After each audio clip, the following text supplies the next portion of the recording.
Welcome to this video. Today is the 11th of May 2013 and I'm here in Pretoria, South Africa, together with Morongwa Masemula. Morongwa Masemula. Yes. Welcome to this video.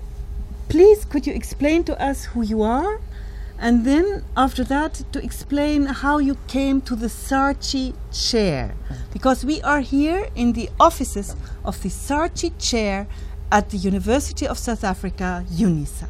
So please, who are you? My name is Morongwa Masemula. I was born in South Africa, and I grew up in many rural areas in South Africa, living with many indigenous people of South Africa. And then when I grew older, I went to university and studied science for the first time in my life. And it was very difficult, and actually it made not much sense to me. And then eventually I was employed by the Department of Education. Chemistry and physics. Huh? I majored in chemistry. I did chemistry for my junior degree and for my honors. But I also studied physics, and I majored also in mathematics. And then I ended up working for the National Department of Education in curriculum design, where we design curriculum. And this is where I am now.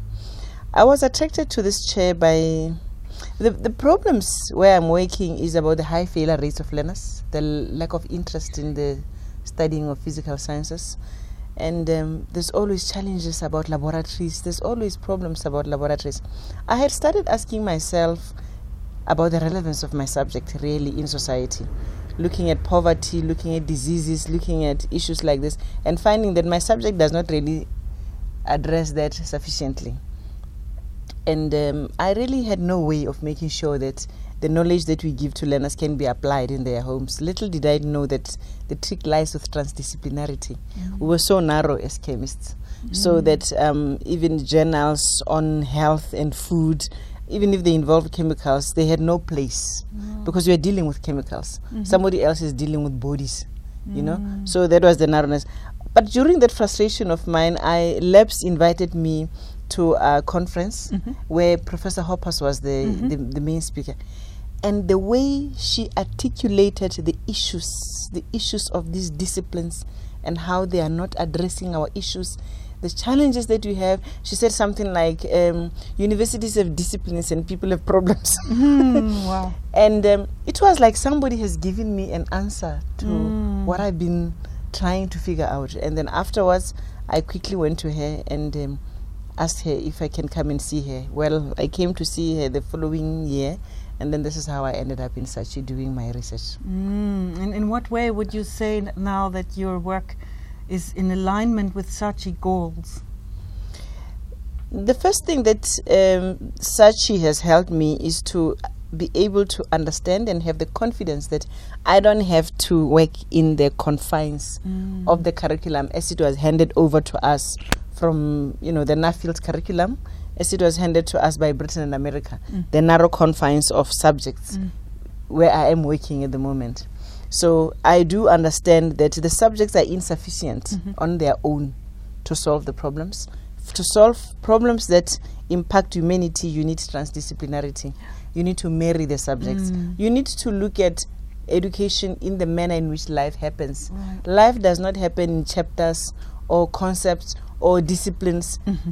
You need to follow the manner in which life happens. People have problems with diseases. People have problems with diet, food, hunger. People have problems with accommodation, habitat. This is how we need to mold education. It must address those issues. Science has discovered, we cannot undervalue science. Science on its own has discovered so much about the nature of matter. It has brought to us a lot of possibilities we are able to predict to a varying, almost accurate degrees. We are able to manufacture. We can actually mimic it to a very large extent, and it should not be undermined at the same time. But science on its own, without the values, without livelihoods, without problems that people are battling with, is like a wild horse. Right. Yes. And if we are going to be teaching concepts without these contexts that I've just mentioned, they don't mean anything to learners. and it actually leads to them not having an interest in them. The other thing that I find very disturbing about the science as we teach it in high school, in the little disciplines that I'm talking about, chemistry, physics, and is that even when you go to industrial areas for employment, because I have worked in industry before, the amount of science that you've studied actually doesn't matter much with so much automation, really. Now, I am seeing it as knowledge that needs to be recalled when needed. Right. Instead, there are many things for basic education that people need to know. Right. People need to know about how... You said where the heart is. Yes, yes. Is it here or here? This is the thing. You know, a lot of people don't even know how their bodies work. You know, you've got to pay somebody to tell you what's wrong with you, or what is not wrong with you. You have to pay a doctor to tell you where your heart is, where your liver is, what is the function, what must you eat, why you mustn't drink alcohol. I think people must know the basics, just like in indigenous communities. How are we going to look after our environment if we don't even know the names of plants in our gardens? Right. Or how they affect their relationship with the ecosystem or with ourselves?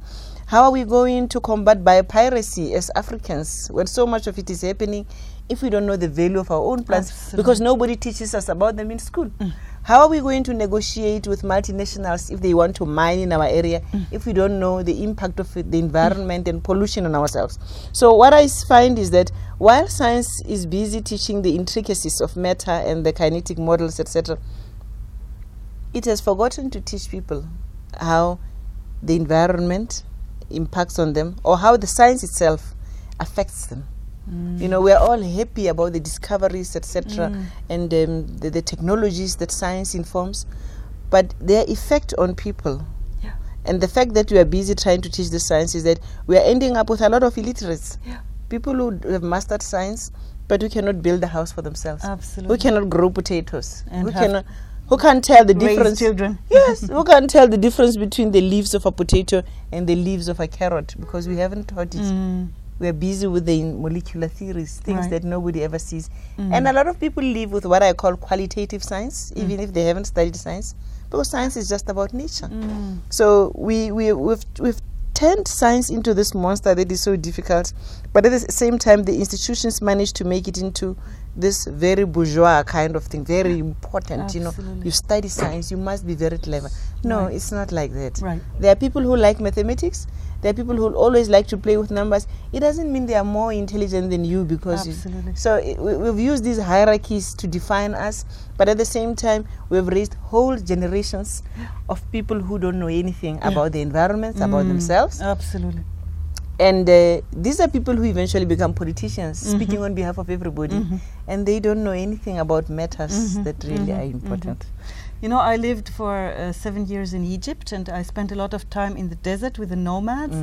And then I saw that I would have to walk 2 hours more before I would see what my nomad friend would see there. He would say, there is somebody walking. And I would not see that. I would have to walk 2 hours to see that. And I said, what do we learn in so-called school? We learn to sit still and not look far. Exactly. So what is this learning there, you know? So I really so much resonate with what you said from my own life, you know, and also from my past. I was born in my first 6 years in a traditional farm, still with all animals and many people in the farm. And this was in Europe, and it's as destroyed in Europe as it is being destroyed everywhere. So I feel I have been colonized in the most gruesome ways, and I'm so glad to sit here with somebody who speaks up. And you know, I think many people around the world now who listen will resonate with what you said. What is your message to them? My message to the world is for all of us to come to the table and discuss concepts or knowledge that we think humanity needs. The Nuffield curriculum that you find in different versions of science all over the world was designed for a purpose. It was during the industrial era, which we never experienced, and yet we are teaching it. So I'm inviting everyone now to look at the reality as it is and help us define what knowledge we need, what education, what kind of education we need. Everybody talks about education like it's something that is wrapped and you're not supposed to see what's inside. Right. Let's unwrap this Absolutely. education and decide to define it in a manner that will help us to solve the problems of the world and institutionalize knowledge and values in people as opposed to officers. Right. Let the knowledge stay with the people. Yeah. That is the only way that people are able to negotiate on their behalf with developments, with anything that comes into form. And let us take the power back to have faith in our observations and our ideas. Wonderful. Thank you, thank you, thank you, thank you, thank you. Thank you. Thank you.